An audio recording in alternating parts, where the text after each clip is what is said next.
भक्तजनमानसनिवासाय श्रीरामचन्द्राय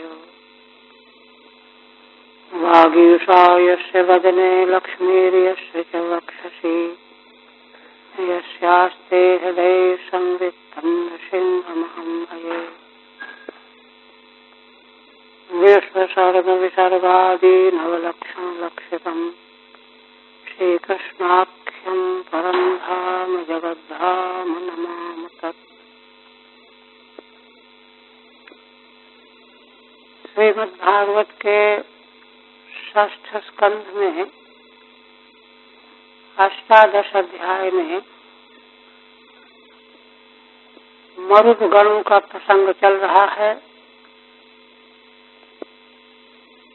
पिछले दिन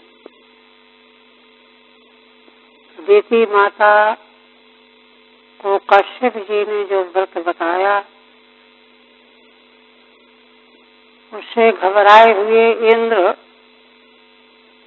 छिद्रान्वेषण करते रहे और व्रत से कर्षित होकर के बिना पवित्रता का आधान किए निद्रा परवश होकर के देवी दीदी सो गईं।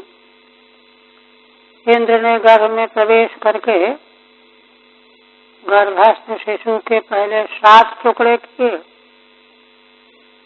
फिर जब वह रोने लगा और कहने लगा कि हम तो तुम्हारे भाई हैं, हमको क्यों मार रहे हो,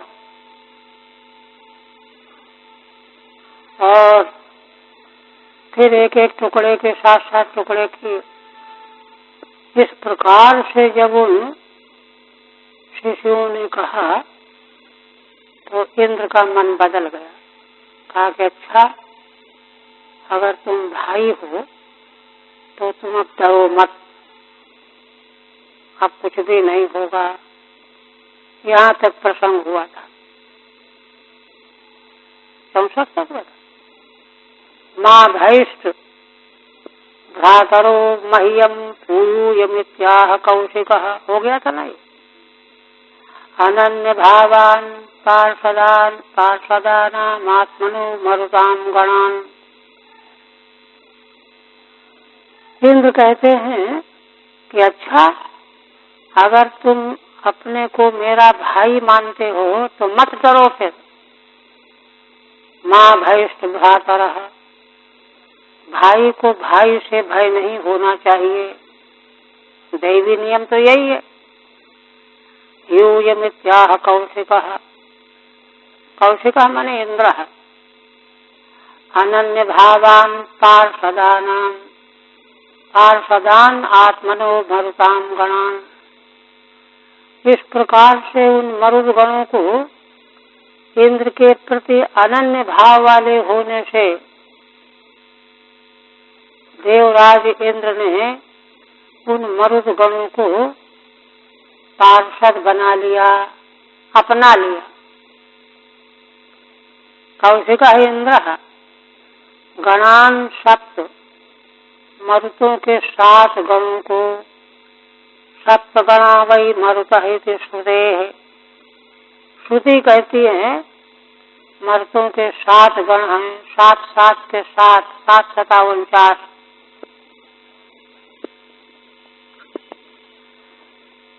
अब आगे भगवान सुखदेव जी कहने लगे, नाममारुदितेर्गर्भः श्रीनिवासानुकंपया बहुधा कुलशक्षुण्यो द्रौण्यस्तेन यथा भवान।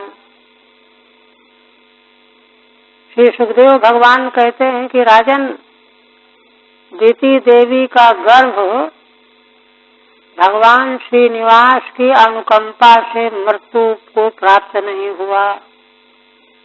यद्यपि इंद्र के वज्र से बहुत बार उसको काटा गया, 50 टुकड़े हो गए, किंतु उसकी मृत्यु नहीं हुई।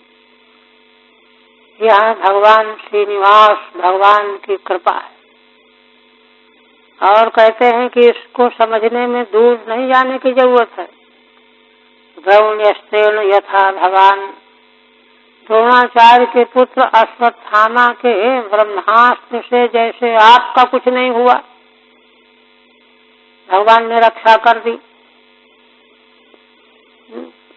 इसी प्रकार उन मरुदगणों को कुछ भी नहीं हुआ। शकर दृष्ट्वादि पुरुषम पुरुषो याति साम्यताम संवत्सरम किंचिदूनम दित्या यद्धरिरर्चितः।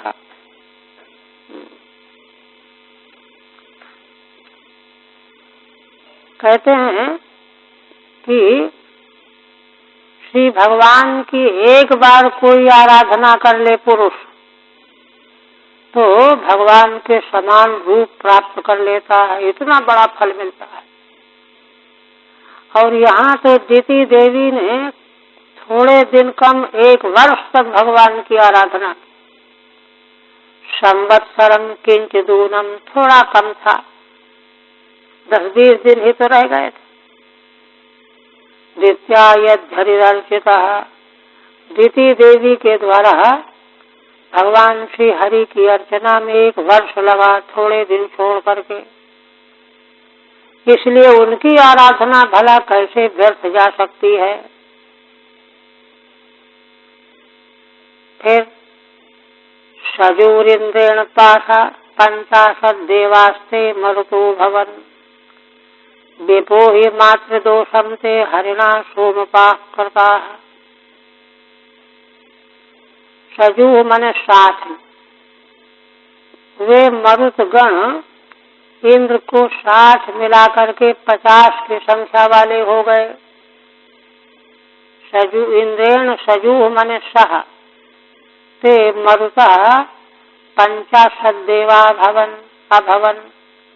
49 तो वे थे ही, इंद्र को मिला करके समान जाति के हो गए, तो 50 देवता हो गए।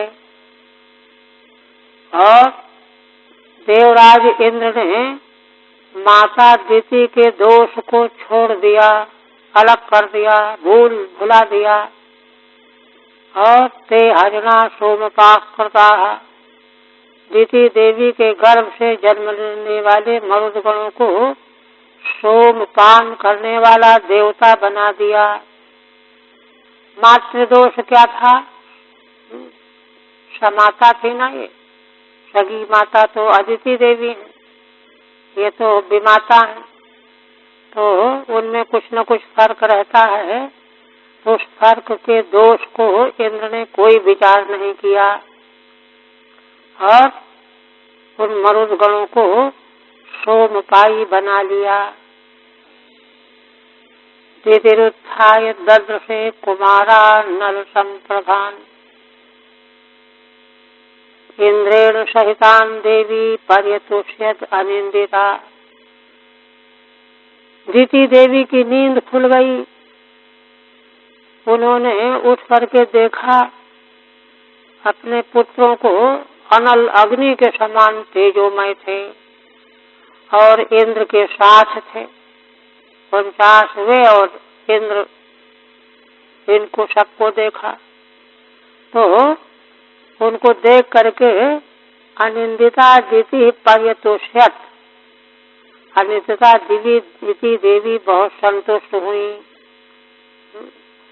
और ये सब प्रभाव है उस अर्चा का, पूजा का।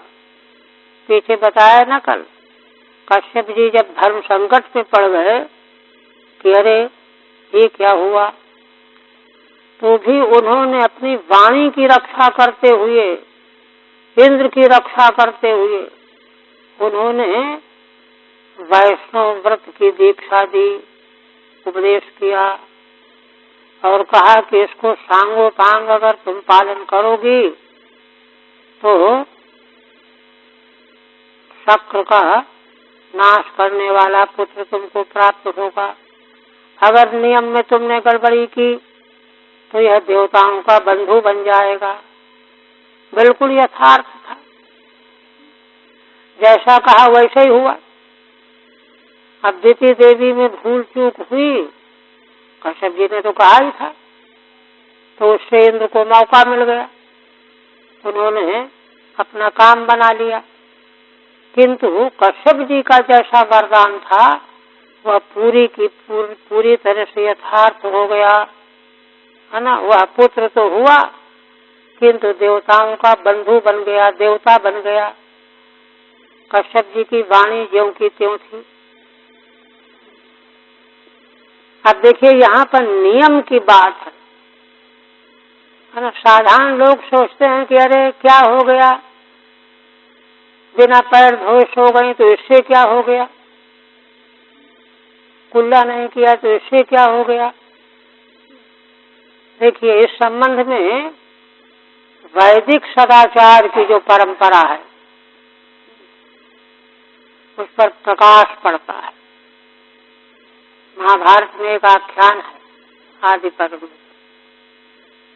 कोई गुरु के शिष्य थे, पूरी विद्या पढ़ने के बाद जब उन्होंने गुरु दक्षिणा की प्रार्थना की, हमको विदा कीजिए अब, तो कहा कि हो गया, तुम्हारी सेवा ही गुरु दक्षिणा है। लेकिन शिष्य ने बार बार हठ किया कि नहीं, हमको तृप्ति नहीं होगी, कुछ न कुछ तो आप बताइए।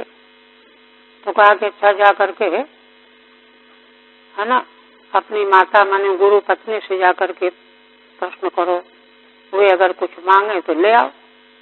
गए तो उन्होंने कहा कि अच्छा तो तुम जाओ, किन्हीं महाराज की महारानी के कानों के कुंडल बड़े दिव्य थे, उनको ला।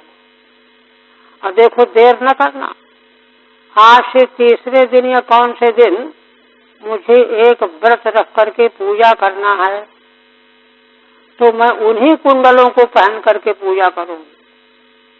प्रसन्न हो गया शिष्य, गया महाराज के दरबार में पहुंचा।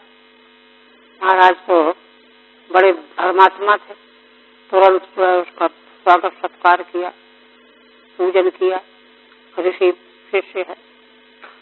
और तब जब कुछ और देने लगे दान वान, तो उसने कहा कि महाराज मैं एक प्रयोजन को लेकर के आया हूँ। कहो कहो क्या प्रयोजन लेकर, तो बताया। कहा अच्छा ठीक है, तो महारानी के पास चले जाओ और जो है वो तुमको दे देंगे शहर। तो राजमहल में थी महारानी, गए सेवक के साथ, तो वहाँ राजमहल में सेवक ले गया ब्रह्मचारी को। तो वहाँ देखा इधर उधर, महारानी का कहीं दर्शन ही नहीं हुआ।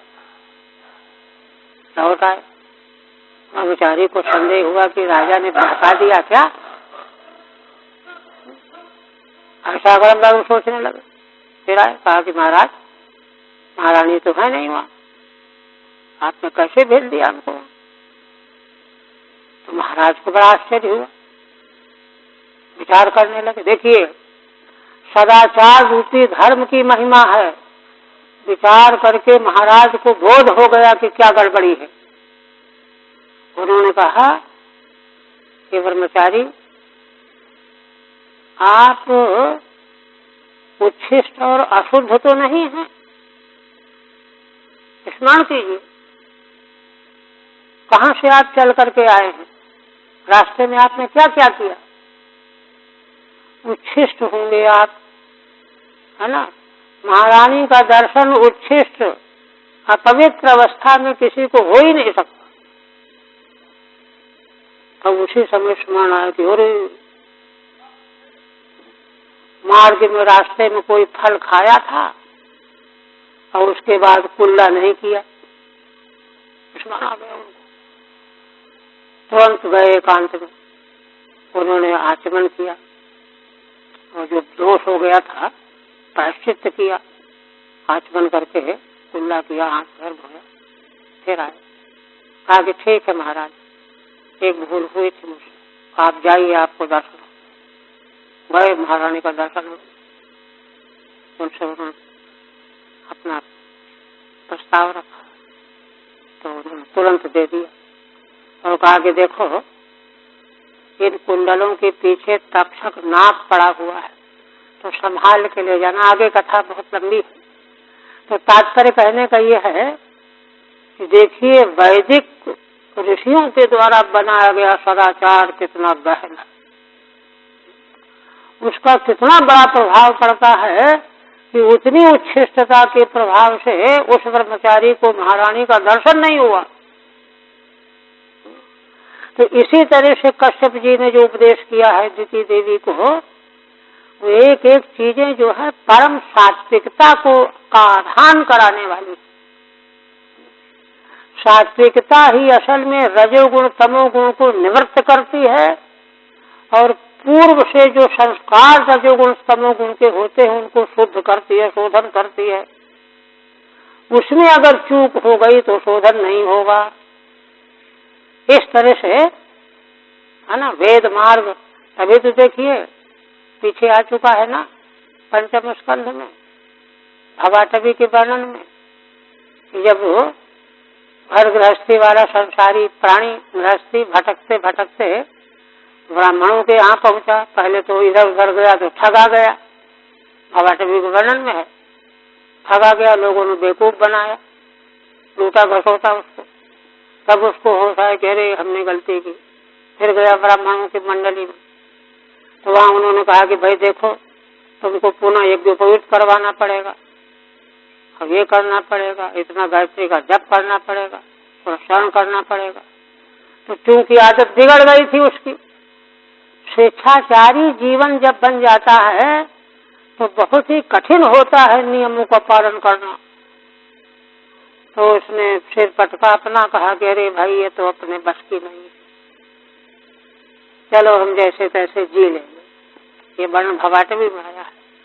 तो इस तरह से देखिए पुराण इतिहास जो है वेदों का व्याख्यान करके इन्हीं बातों को मजबूत करते, इनको पकड़ो, इनको ग्रहण करो, नहीं तो जीवन बिखर जाएगा।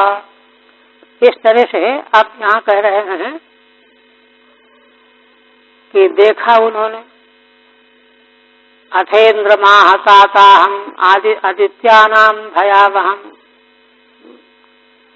माने इंद्र और अपने पुत्रों को मरुदगणों को देख करके दिति देवी बड़ी प्रसन्न हुई और इंद्र से कहने लगी, हे तात।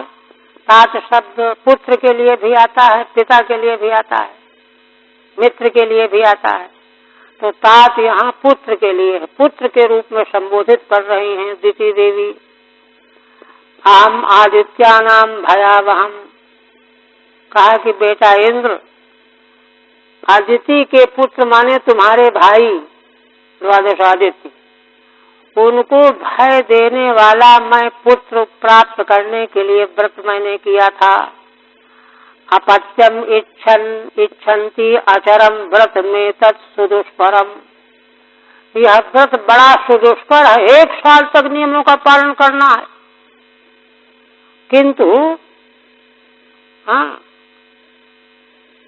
तुम अदिति देवी के पुत्रों को भयभीत करने वाला मैं पुत्र चाहती थी, इसलिए मैंने यह कठिन व्रत लिया था। किंतु बेटा ये तो बताओ, एका संकल्पितः पुत्रः 7 सप्ताह भवन कथम, मेरा संकल्प तो 1 पुत्र प्राप्त करने का था, किंतु 7 के 7 गण 49 कैसे हो गए? ये प्रश्न कर रहे हैं, कौतूहल हो रहा है। यदि ते विदितम पुत्रो सत्यम कथय माम रसा, हे पुत्र अगर तुमको यह रहस्य मालूम हो तो सत्य सत्य बताओ, झूठ मत बोलना। माम रसा इंद्रवाच, तब इंद्र देवता कह रहे, क्या कहते हैं? देखिए दिति देवी ने पूरा यथार्थ कथन किया, साफ साफ कह दिया कि मैं तुम अदिति के पुत्रों को भयभीत करने वाला पुत्र चाह करके कठिन व्रत कर रही थी, और एक ही पुत्र मैं चाहती थी, इतने कैसे हो गए? तो माने इंद्र के विरोध की बात थी ना, रहस्य की, उसको साफ शब्दों में बता दिया। भगवान की आराधना का यह फल होता है कि व्यक्ति फिर झूठ नहीं बोल सकता। तो इंद्र उत्तर दे रहे हैं, अम्बते हम व्यवसितम उपधार्या गतोन्तिकम लब्धांतरो अच्छिदम गर्भमर्थ बुद्धिर न धर्मित। हे अम्ब, हे माँ, उन्होंने पुत्र संबोधन किया, ये माँ कह रहे हैं। हे माँ, ते व्यवसितम अहम उपधार्य, तुम्हारे मन के निश्चय को मैं जान गया था, इसलिए अंतिकम आगता, तुम्हारे पास आ गया था मैं इंद्रलोक छोड़ करके। और किस लिए आ गया था?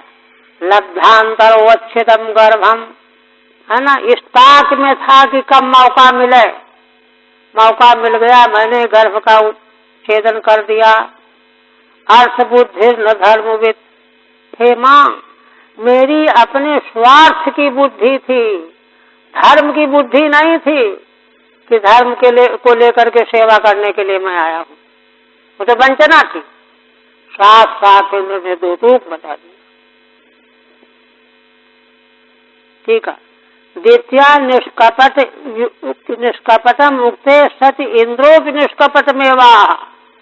द्वितीय देवी ने जब निष्कपट वर्णन किया, कथन किया, तो इंद्र भी प्रभावित होकर के निष्कपट दो टूक बात कहने लगे। लब्धम अंतरम ये न, मैं छल पूर्वक आया हुआ था, सेवा करने का ढोंग रच रहा था, और जैसे ही मुझे अंतर मिला तब मैंने जाकर के गर्भ का खंडन कर दिया। अर्थे एव बुद्धिर्यस्य, अपना मतलब साधने की ही मेरी बुद्धि थी, धर्म बुद्धि नहीं थी। देखिए कितना यथार्थ कहा। माने भगवान की आराधना उपासना करने का यह फल है कि वह साधक जीवन में झूठ का पूरी तरह से त्याग कर देता है, और वह जिससे बात करता है उसका भी झूठ छूट जाता है। प्रयत्न पूर्वक झूठ बोलना चाहे तो बोल नहीं सकता, ये महिमा है। और कहते हैं कृतो में सप्तधा गर्भ आसन सप्त कुमारका, ते पिचैकैकशो व्रकणा सप्तधा नापि मम्रिरे। मैंने आपके गर्भ को 7 टुकड़ों में काट डाला, 7 कुमार हो गए, और उनको फिर भी मैंने एक एक को 7-7 टुकड़े कर डाले, किंतु माँ देखो ये पुत्र तुम्हारे मरे नहीं, नापि मम्रिरे।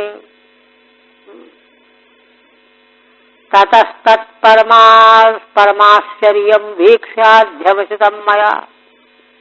इंद्र तो गर्भ में ही थे, वही तो मारा था उन्होंने। तो आप बता रहे हैं रहस्य कि यह देख करके मुझको बहुत भारी आश्चर्य हुआ, है ना। परमाश्चर्यम वीक्ष्य अध्यवसितम मया, तब मैंने एक निर्णय लिया, निश्चय किया। क्या? महापुरुष पूजाया सिद्धि कात्यनुसंगिनी। अरे भाई, यह तो महापुरुष भगवान विष्णु की पूजा की यह सिद्धि है। भगवान की पूजा करने का ऐसा फल अनिवार्य रूप से होता ही है, अनुसंगिनी सिद्धि है, यह होनी ही होनी है। और कहते हैं कि आराधनम भगवतः ही माना निराशिषः, ये तो नेच्छन्त्यपि परम ते स्वार्थ कुशला स्मृता। देखिए इंद्र को बहुत बड़ी दृष्टि मिल गई। क्या कहते हैं कि हे माँ, भगवान की आराधना जो करने वाला है, ही माना, जो जिनके मन में यह बात बैठ गई है कि अब हम कुछ नहीं करेंगे, भगवान की आराधना करेंगे, हमको कुछ नहीं चाहिए, निराशिषा, कुछ भी नहीं चाहते बदले में। ये तो नेच्छन्त्यपि परम, कहते हैं कि उनकी महिमा यह देखिए कि परम फलमपि नेच्छन्ति, वे परम फल क्या है? मोक्ष, उसकी भी इच्छा नहीं करते। ते स्वार्थ कुशला स्मृता, ऐसे जो महान पुरुष हैं, मनुष्य हैं, जो भगवान की आराधना में लग करके मोक्ष की भी अनिच्छा पैदा कर बना लेते हैं, ऐसे मनुष्यों को, भगवान की भक्तों को जो है क्या मानना चाहिए? स्वार्थ कुशलाः। स्वार्थ माने, स्व माने भगवान, स्व माने आत्मा, है ना। परमात्मा और आत्मा रूप अर्थ को साधने में वे कुशल माने जाएंगे। यही कुशलता है।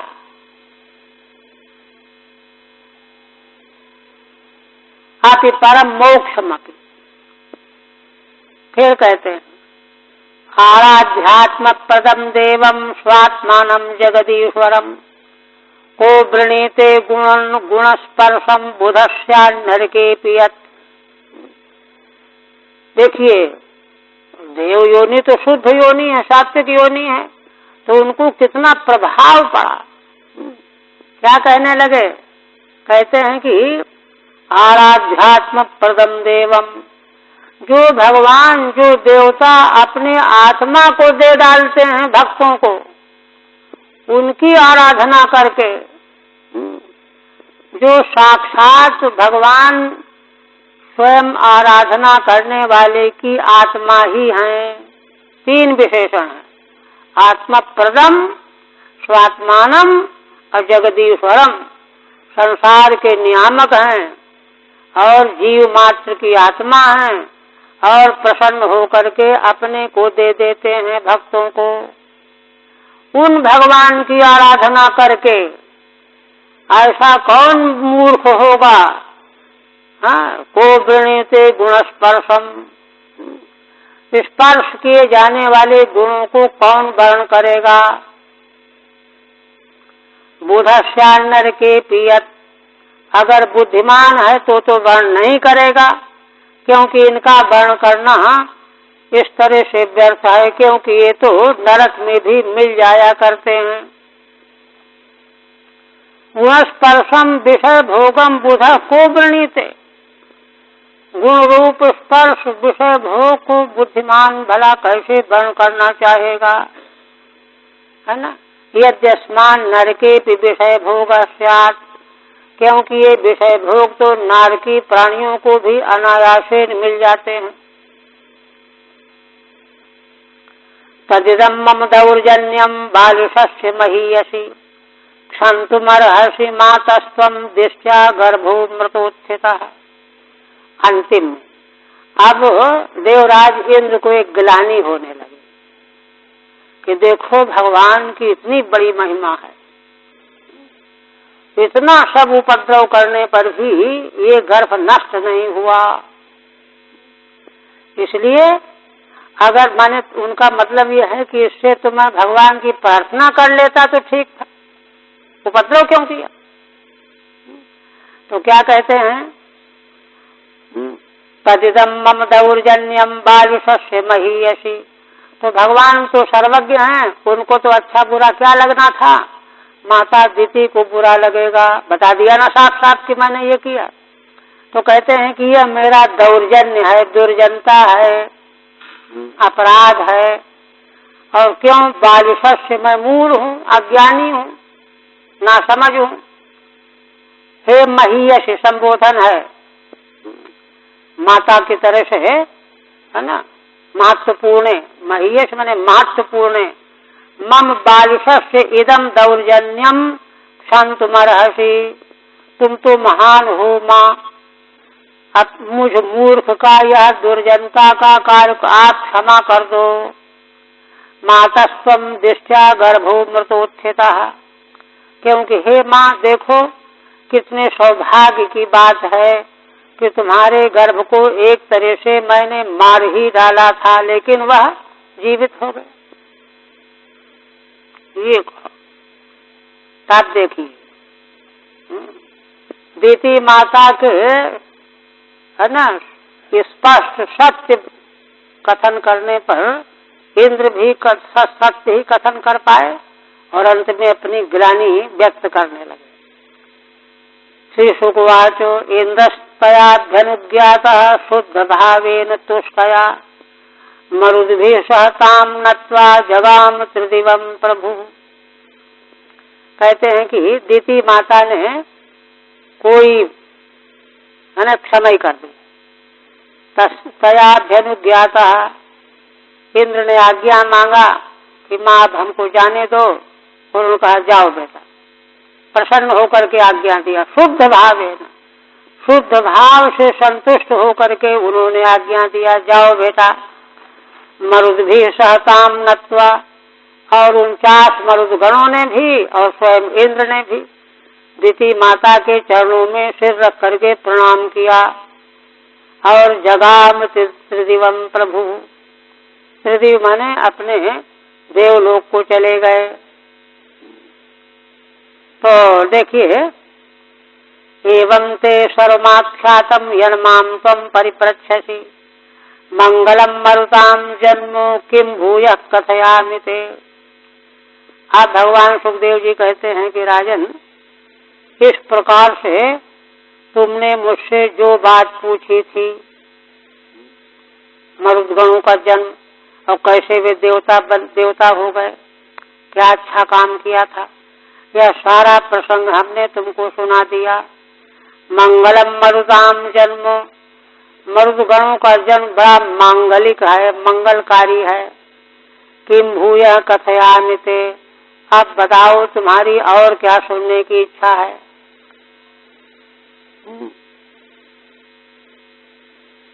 ठीक है नहीं। हरि ओम तत्सत्। श्रीमद्भागवते महापुराणे षष्ठ स्कंधे अष्टादशोऽध्याय। अब अंतिम अध्याय इस स्कंध का 19वां अध्याय। 19वें अध्याय में देखिए क्या विषय है। ऊनविंशेतु यत् प्रोक्तम् कश्यपेन द्वितीयव्रतम् तदेव विव्रतम् लोकहिताय हरितोषणम्।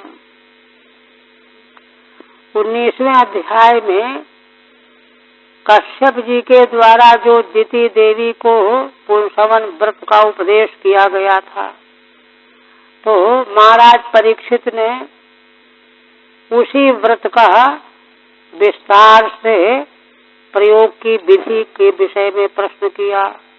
यह व्रत कैसे किया जाता है, तो श्री सुखदेव भगवान ने इस पुंसवन व्रत का विस्तार से विवेचन किया। तदेव विव्रतम लोकहिताय हरितोषणम्।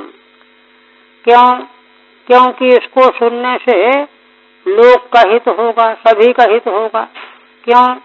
इस व्रत के द्वारा भगवान को संतुष्ट किया जाता है। हरितोषण व्रत है यह, भगवान प्रसन्न हो जाते हैं। तो पहले महाराज प्रश्न करने लगे। व्रतम पुंसवनम ब्रह्मन् भवता यदुदीरितम् तस्य वेदितुमिच्छामि येन विष्णु प्रसीदति। हे ब्रह्मन्, यह जो कश्यप जी के द्वारा पुंसवन व्रत का उपदेश माता दिति को किया गया था, जिसका आपने उल्लेख किया है ना, तस्य वेदितुमिच्छामि येन विष्णु प्रसीदति, उसका प्रकार क्या है। इस पुंसवन व्रत के पालन के प्रकार की विधि मैं सुनना चाहता हूँ।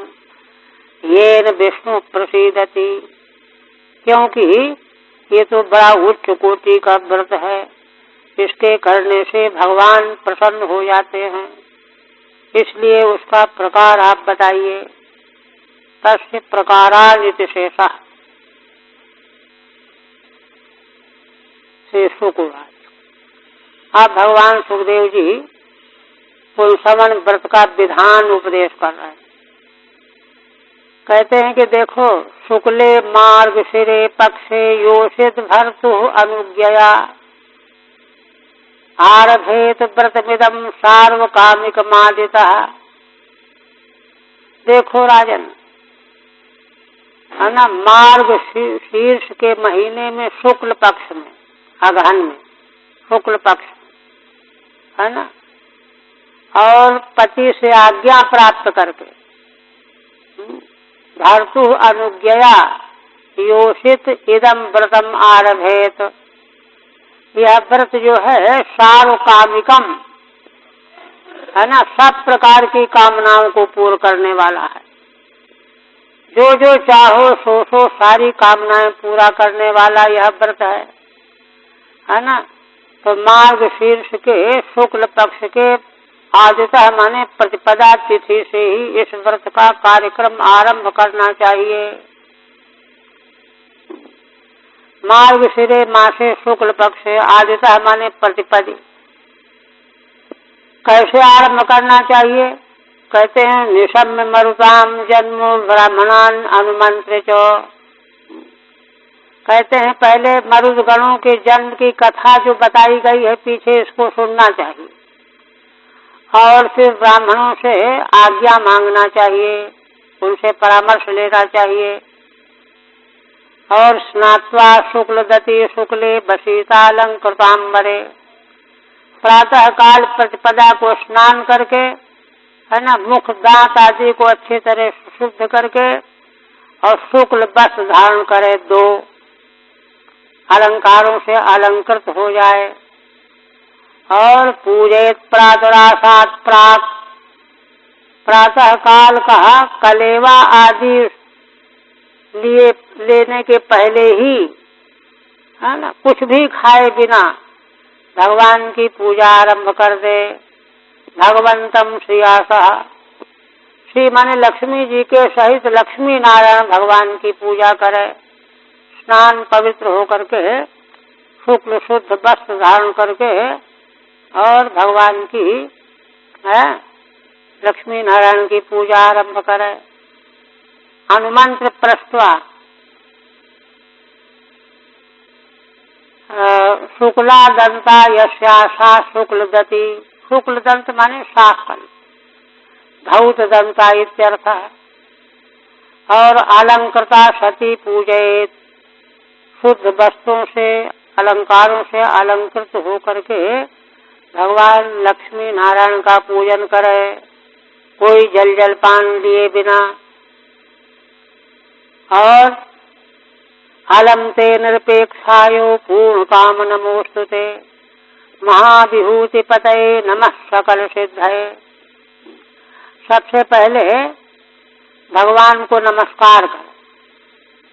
3 श्लोकों से भगवान लक्ष्मी नारायण को पहले नमस्कार करना चाहिए। नमस्कार करते समय क्या कहना चाहिए? अलम ते निरपेक्षायो पूर्ण काम नमोस्तुते, हे भगवान, है ना,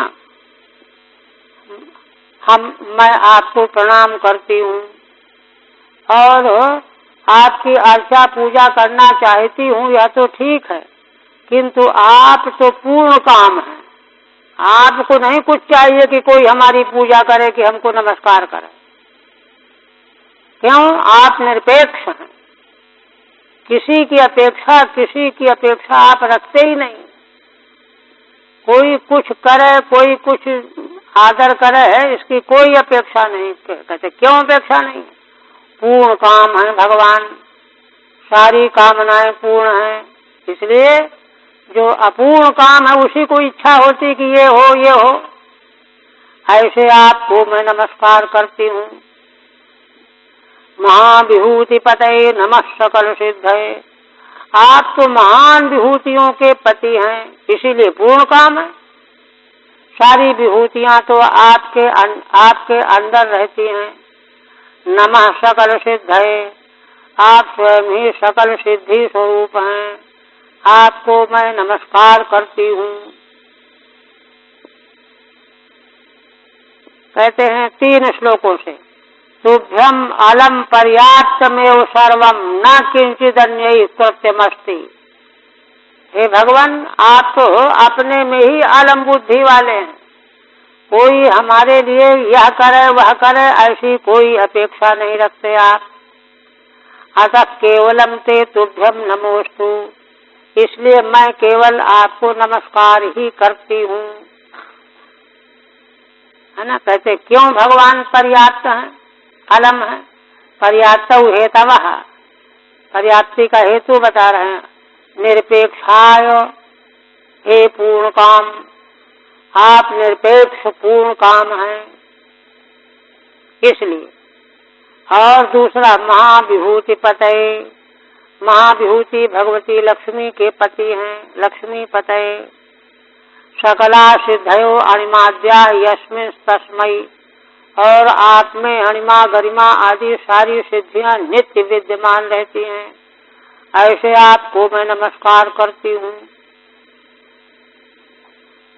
यथा त्वं कृपया भूत्या तेजसा महिनौजसा जुष्ट ईश गुणैः सर्वैस्ततोषि भगवान प्रभु। पुनः कहती हैं, जिस प्रकार से आप कृपा के द्वारा, भूति के द्वारा, तेज के द्वारा, महिमा और ओज के द्वारा, ये सब महान गुण हैं, इनसे आप जुष्ट माने जुड़े हुए हैं, संयुक्त हैं, है ना। ये सब गुण आप में मौजूद हैं। सर्वै गुणैः जुष्टः ततोषि भगवान प्रभु। इसीलिए आप भगवान कहे जाते हैं। ये सारे गुण आप में मौजूद होने से ही आप भगवान कहे जाते हैं, प्रभु कहे जाते हैं। भो ईश यथा यथावत, आप में ये सारे गुण यथावत मौजूद हैं। तुम कृपादिभिर्जुष्टः, कृपा आदि से आप संयुक्त हो। अन्यैश्च सत्य संकल्पत्वादि भी सत्य सर्वैर गुणैः। इसी प्रकार गुण तो एक दो उल्लेख कर दिए गए, किंतु आदि पद से सारे गुण जो हैं ले लेने चाहिए। ततः तस्मात्, इसलिए आप भगवान और प्रभु कहे जाते हैं। इसके बाद फिर भगवती लक्ष्मी जी की स्तुति करते हैं। विष्णु पत्नी महामाये महापुरुष लक्षणे, प्रिय था में महाभागे लोक मातर नमोस्तुते। हे भगवती, आप विष्णु भगवान की पत्नी हो, महामाया स्वरूपिणी हो, और भगवान में जो लक्षण हैं, गुण हैं, वे सब आप में भी मौजूद हैं। महापुरुषे यानि लक्षणानि तानि त्वय्यपि, वे सब लक्षण आप में भी हैं। प्रिय था में महाभागे लोक मातर नमोस्तुते। आप महान भाग्यशालिनी हैं, मुझ पर आप प्रसन्न हो जाइए। आप सारे लोगों की माँ हैं, आपको मैं नमस्कार करती हूँ। महापुरुषस्य परमेश्वरस्य इव लक्षणानि, है ना। महापुरुष परमेश्वर में जो लक्षण विद्यमान हैं, वैसे ही लक्षण आप में भी हैं। निरपेक्षत्वादीनि यस्याः तस्याः संबोधनम। ऐसी भगवान जैसे गुण वाली लक्ष्मी जी का संबोधन करके स्तुति कर रही हैं। ओम नमो भगवते महापुरुषाय महानुभावाय महाविभूतिपतये सह महाविभूतिभिर्बलिमुपहराणीति।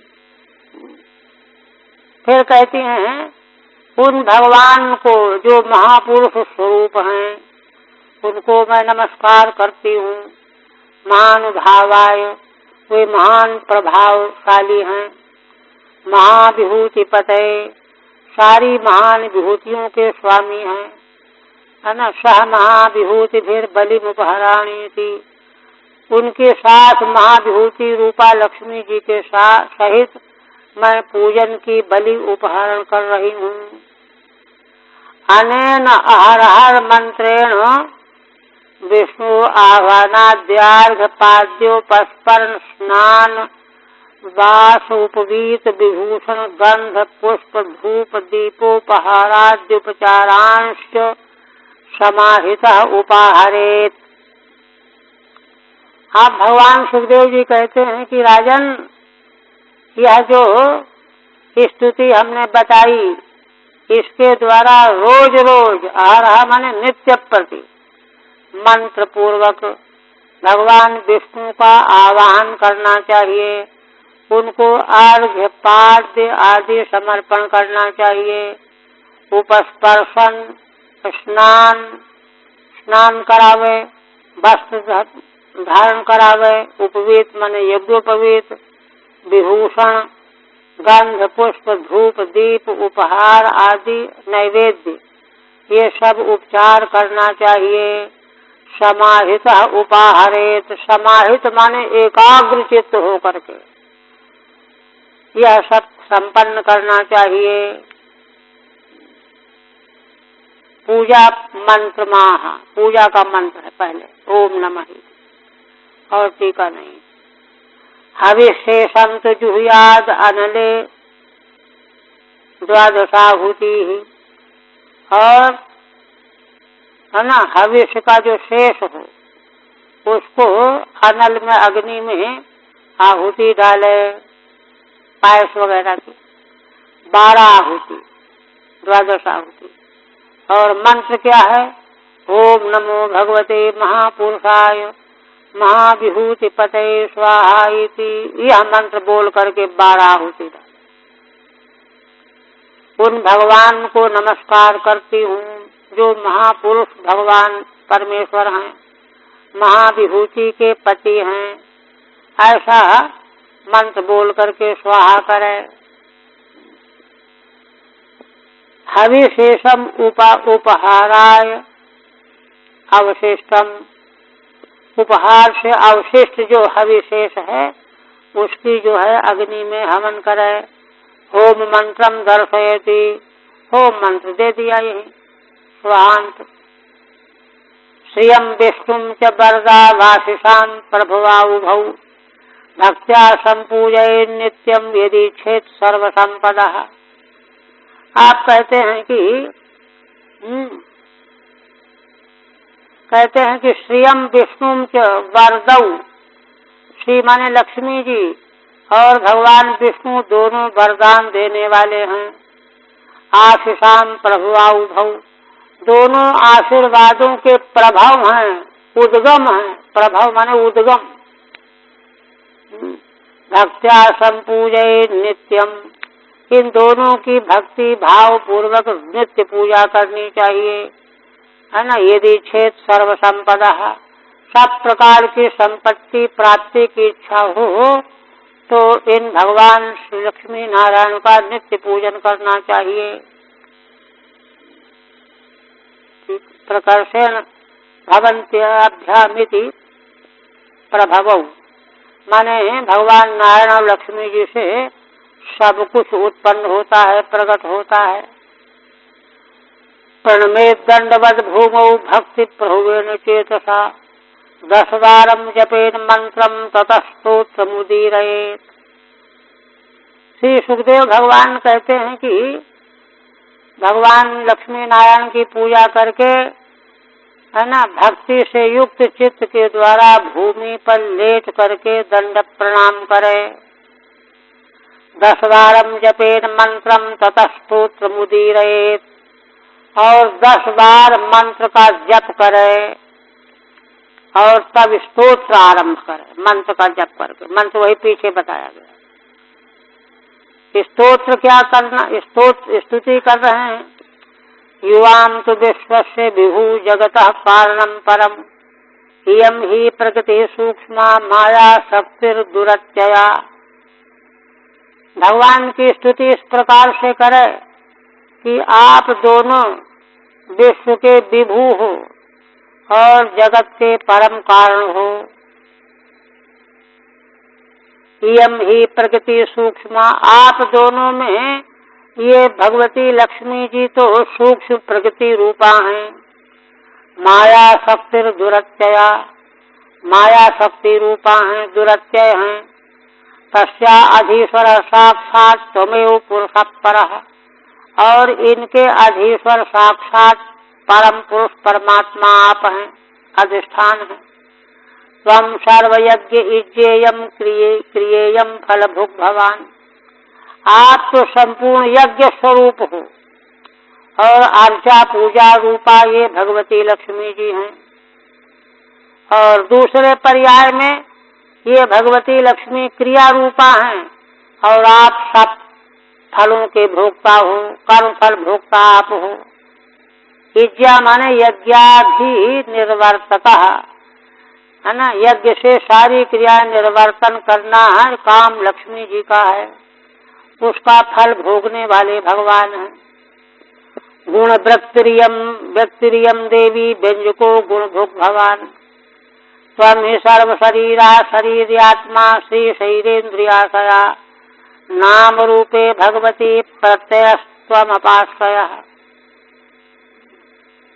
और कहते हैं गुण व्यक्तिरियम देवी, ये भगवती लक्ष्मी गुणों की अभिव्यक्ति रूपा है और आप व्यंजक रूप हैं, व्यक्त करने वाले, गुणों के भोक्ता हैं आप, गुण भोक्त।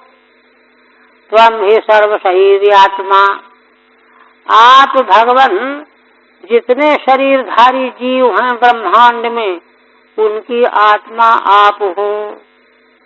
और श्री लक्ष्मी जी क्या हैं? श्री लक्ष्मी जी शरीर जीवों के, इंद्रियां और आशय अंतःकरण रूप में हैं, व्यक्त हैं। नाम रूपे भगवती प्रत्ययस्त्वमपाश्रयः।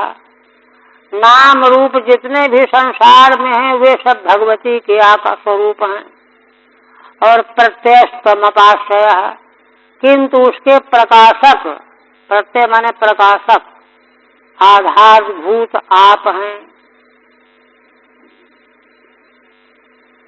प्रत्यय माने नाम रूपयो प्रकाशकः, अपाश्रय तत्तयोराधारः। अपाश्रय माने नाम रूप के आधार सर्वाधिष्ठान भगवान। यथा युवां त्रिलोकस्य वरदौ परमेष्ठिनौ तथा मां उत्तम श्लोको सन्तु सत्या महाशिषः। फिर कहते हैं कि जैसे आप दोनों तीनों लोकों को वरदान देने वाले परमेष्ठी हो, तथा मां उत्तम श्लोको सन्तु सत्या महाशिषः। तो जैसे आप तीनों लोकों को सब प्रकार के वरदान देने वाले हो, तो उसी प्रकार मुझको भी हे उत्तम श्लोक,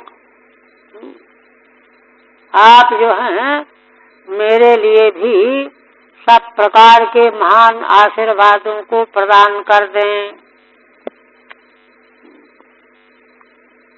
अभी है अच्छा। इत्यभुष्टूय वरदम श्रीनिवासम श्रियासः तन्निसार्योपहरणम दत्वा च मनमर्चयेत्। आप कहते हैं कि इस प्रकार से श्रीनिवास भगवान की स्तुति करनी चाहिए, जो भगवान सबको वरदान देने वाले हैं उनकी लक्ष्मी जी के सहित स्तुति करे। तन्निसार्योपहरणम दत्वा च मनमर्चयेत्। और स्तुति के बाद जो उपहार अर्पण किए गए हैं उनको अलग करके भगवान को आचमन करावे और फिर पूजन करे, अर्चयेत्। ठीक है नहीं। ततस्तुवीत स्तोत्रेण भक्ति प्रभुवेण चेतसा यज्ञोच्छिष्टमवघ्रायो पुनरभ्यर्चयेद्धरिम्। इसके बाद इस भक्ति से युक्त होकर के, है ना, आनंद पूर्ण चित्त से भगवान की स्तुति करे और स्तुति पूरी करके यज्ञोच्छिष्ट का आघ्राण करे, आघ्राण ले। पुनरभ्यर्चयेद्धरिम्। और पुनः भगवान की अर्चा करे। पतिम च परया भक्त्या महापुरुष चेतसा प्रियस्तैस्तैरुपनमेत प्रेमशील स्वयं पति बिभ्रियात् सर्वकर्माणि पत्न्या उच्चावचानि च। श्री सुखदेव भगवान कहते हैं कि भगवान की पूजा समाप्त करके बड़ी भक्ति पूर्वक पति को भगवान का ही स्वरूप समझ करके उनकी आराधना करे और जो जो उनको प्रिय लगे वह उनके प्रति उपस्थित करे। और प्रेमशील स्वयं पति, और पति के लिए भी आज्ञा दे रहे हैं कि वह प्रेमशील पति स्वयं भी, ये नहीं कि जो है अपना ऐसा रहे इधर उधर रहे, अच्छा तक चलता है। विभ्रयात् सर्वकर्माणि पत्न्या उच्चावचानि च। कहते हैं कि देखो, पत्नी के उस व्रत रूप कार्य में सहयोग करने के लिए छोटी बड़ी चीजें बाहर से ला ला करके उपस्थित करे। अब इसकी जरूरत है, जो बगीचे में मिलेगा तो कौन जाएगा लेने। यह सारी व्यवस्था पति को पत्नी के लिए करनी चाहिए, है ना। महापुरुष चेतसा ईश्वर बुद्धिया उपनमेत भजेत पति का। अब पति से स्वयं प्रेमशीला सन पत्न्या कर्माणि विभ्रियात्, और पति स्वयं प्रेमशील होकर के उसके आवश्यक कार्यों में सहयोग करने वाला हो। तद अनुकूलो भवेद इत्यर्थः, अनुकूल हो। ये उपदेश इसलिए शास्त्र कर रहा है कि मनमाना करते हैं लोग। शास्त्र कहेगा तो थोड़ा कुछ तो आएगा। कृतमेकतरेणापि दंपत्योरुभयोरपि पत्न्यां कुर्यादनर्हायाम पतिरेतत् समाहितः। देखिए, भगवान सुखदेव जी कहते हैं कि देखो, है ना, यह भगवान का पूजन समन व्रत करे भले कोई एक, लेकिन फल दोनों को मिलने वाला है। पुत्र मिले दोनों को मिले कि नहीं, जो भी फल मिलेगा दोनों को मिलेगा। पत्नी करेगी तो दोनों को, पति करेगा तो दोनों को। कृतम एक तरेणापि दंपत्योरुभयोरपि, दोनों दंपतियों को फल मिलेगा। पत्न्याम कुर्याद अनर्हायाम, पत्नी अगर बीच में किसी कारणवश पूजा के योग्य न रह जाए, अशुद्धि आदि हो जाए, तो पति एतत् समाहितः, तो पति समाहित होकर के उसी प्रेम भाव के साथ भगवान की अर्चा पूजा संपन्न करे। यह तो दंपत्योर मध्य एक तरण कृतम उभयोरपि भवति, क्योंकि दंपति पति पत्नी के बीच में किसी एक के द्वारा किए गए कृत्य का फल दोनों को मिलता है। दोनों अर्धांग अर्धांग है ना। विष्णुर्व्रतमिदं बिभ्रन् न विहन्यात् कथंचन, ये ना सोचे कि भाई अशुद्धि हो गई चलो फिर अगले साल शुरू करना, ऐसा नहीं। भगवान विष्णु का यह व्रत है, इसको एक बार आरंभ करके इसको बीच में विघटित नहीं होने देना चाहिए। विप्राण स्त्रियो वीरवती श्रद्गंध बलिमंडनैः अर्चेद हर हर भक्त्या देवम नियममास्थितः। और विधान बता रहे हैं सुखदेव भगवान, कहते हैं कि इस पूजा भगवान की पूजा के बाद ब्राह्मणों को और सुहागिन स्त्रियों को माला, गंध, उपहार, मंडन, इन सब सामग्रियों के सहित रोज भक्ति पूर्वक पूजा करनी चाहिए। अर्चेद हर हर भक्त्या देवम नियममास्थितः, और भगवान की तो पूजा करनी ही करनी। न विहन्या न विच्छिन्द्या, भगवान की पूजा आरंभ करके बीच में रोकनी नहीं चाहिए। फिर कहते उद्वास्य देवम से धामनी तन्निवेदित मग्रतः अद्यादात विशुद्ध्यर्थम सर्व कामर्धये तथा। भगवान की पूजा पूर्ण हो जाने पर उनको अपने धाम में स्थापित कर दे, और भगवान को जो चढ़ावा दिया गया है भोग प्रसाद, उसको आत्मशुद्धि के लिए उसको प्रेम पूर्वक उसको प्राप्त करे, अध्यात्म ने भक्षण करे। सर्व कामर्धये तथा, क्योंकि ऐसा करने से सब प्रकार के कामनाओं की पूर्ति होती है। एतेन पूजा विधिना मासान् द्वादश हायनम नीत्वाथोपचरेत साध्वी कार्तिके चरमे आहनि।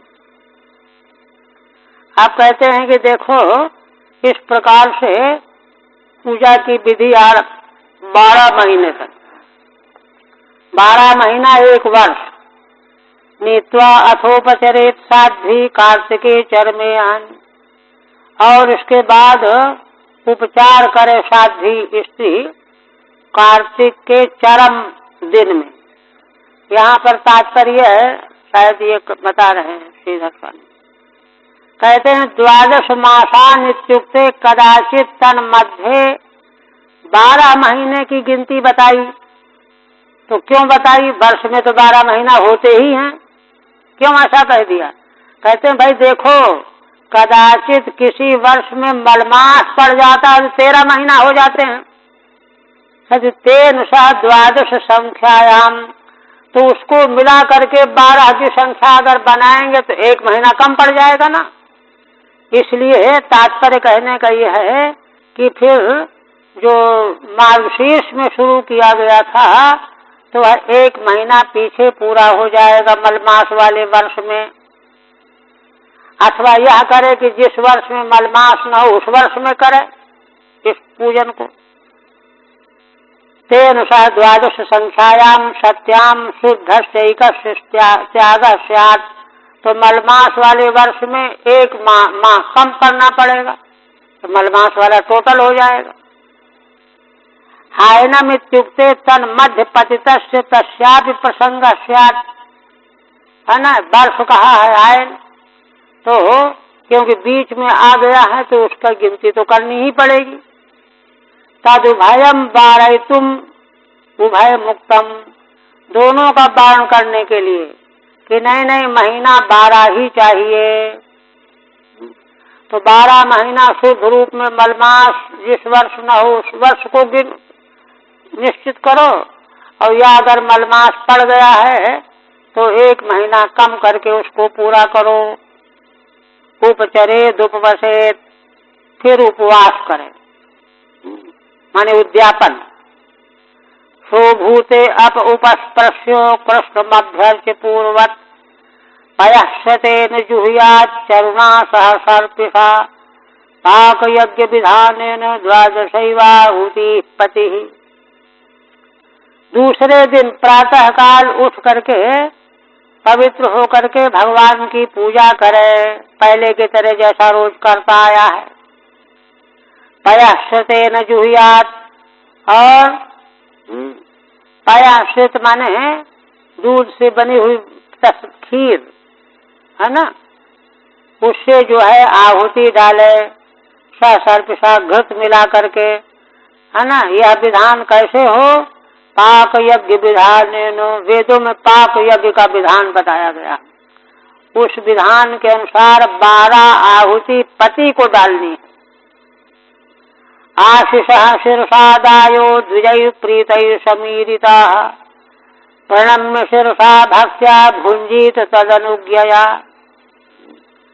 और फिर प्रसन्न हुए ब्राह्मणों के द्वारा जो आशीर्वाद दिए जाएं उनको सिर झुका करके स्वीकार करे, ग्रहण करे।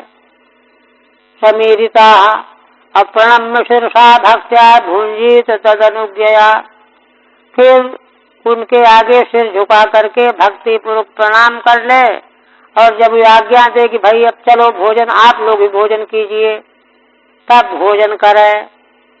आचार्य मग्रतः कृत्वा भाग्यतः सह बंधुभिः दद्यात् पत्न्यै चरो शेषम सुप्रजास्त्वं सुसौभगम।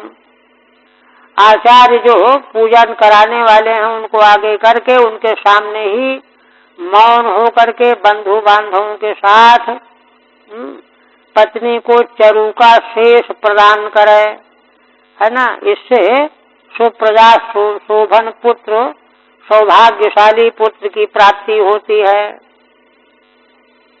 एतच्चरित्वा विधिवत व्रतम विभोरभीप्सितार्थ उलभते पुमान्यो स्त्री तदास्थाय लभेत सौभगम श्रियम प्रजाम जीवपतिम यशो गृहम। ठीक है, तो नहीं ठीक है नहीं। आप कहते हैं भगवान सुखदेव जी कि देखो विधिवत इस पुंसवन व्रत का अनुष्ठान करके भगवान विभु का यह व्रत है। अभीप्सितार्थम लभते पुमान्यो, तो पुरुष सारे अभीप्सित जो जो उसके मन में इच्छा होगी वे सारे अर्थ उसको प्राप्त हो जाएंगे। अगर कोई स्त्री इस व्रत का अनुष्ठान करती है, स्त्री तदास्थाय लभेत सौभगम, तो सौभाग्य प्राप्त करती है, शोभा प्राप्त करती है, और प्रजा माने पुत्र प्राप्त करती है, पति की दीर्घायु प्राप्त करती है, यश और घर संपत्ति प्राप्त करती है। सुप्रजास्वम माने सत्पुत्रत्वम इत्यर्थ, तद्यतस्तम शेषम, वह शेष जो है चरु दे।